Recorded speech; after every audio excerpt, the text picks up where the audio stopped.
તો આ તરફ વિકાસ સપ્તાહ અંતર્ગત એક બેઠકનું આયોજન કરવામાં આવ્યું, એક ચર્ચાનું આયોજન કરવામાં આવ્યું, જેમાં જગદીશ વિશ્વકર્મા જે છે તે પણ હાજર રહ્યા છે। આ કાર્યક્રમમાં સ્વર્ણિમ સંકુલમાં આ બેઠક જે છે તે યોજાઈ રહી છે અને તેમાં વિકાસ સપ્તાહ અંતર્ગત કાર્યક્રમના આયોજનની ચર્ચા થઈ। રાઘવજી પટેલ, ઋષિકેશ પટેલ, મુળુભાઈ બેરા આ બેઠકમાં ઉપસ્થિત રહ્યા।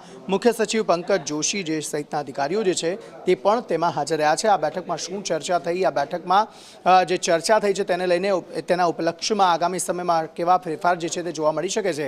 હિરેન રાવલ પાસેથી અંગે વધુ વિગતો મેળવીએ। હિરેન, આગામી 7 ઓક્ટોબરથી રાજ્યમાં વિકાસ સપ્તાહની ઉજવણી થવાની છે અને એના ભાગરૂપે આ કમિટીની બેઠક હતી। આ કમિટીમાં ઋષિકેશ પટેલ, રાઘવજી પટેલ, મુળુભાઈ બેરા અને મંત્રી જગદીશ વિશ્વકર્માનું પણ આ કમિટીમાં સમાવેશ છે, એટલે એના માટે બેઠકમાં પહોંચ્યા હતા। પ્રદેશ કાર્યાલય કમલમ ખાતે પ્રદેશ પ્રમુખની દાવેદારી કર્યા પછી તેઓ સીધા કમલમ ખાતે આ મંત્રી તરીકે એમની બેઠકમાં હાજરી આપવા માટે પહોંચ્યા હતા। લગભગ 1 કલાકથી 1.5 કલાક જેટલો સમય છે આ બેઠક ચાલી હતી। આગામી 7 તારીખથી જે કાર્યક્રમો અલગ અલગ વિભાગો વાઇઝ થવાના છે, વિભાગો વાઇઝ 7 દિવસના કાર્યક્રમોના આયોજન સંદર્ભે આ બેઠક હતી।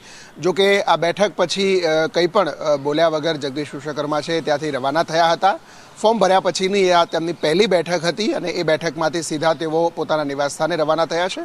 મોડી સાંજે અમદાવાદ કાર્યકર્તાઓ અને મીડિયાને તેઓ સંબોધવાના છે અને ત્યાં વાતચીત કરશે। સરકારમાં પણ તેઓ રાજ્યકક્ષાના મંત્રી તરીકે અત્યારે હાલ કાર્યરત છે અને જ્યાં સુધી અન્ય કોઈ ફેરફાર ન થાય ત્યાં સુધી તેઓ પ્રદેશ પ્રમુખ અને સાથે સરકારમાં મંત્રી આ બંને પદ પર ચાલુ રહેશે અને એટલા જ માટે આ બેઠકોમાં વગેરેમાં હાજરી આપવા માટે તે પહોંચ્યા હતા। આવતીકાલે સત્તાવાર એમની તાજપોશી પ્રમુખ તરીકેની થશે। જી હિરેન, આભાર સમગ્ર માહિતી આપવા।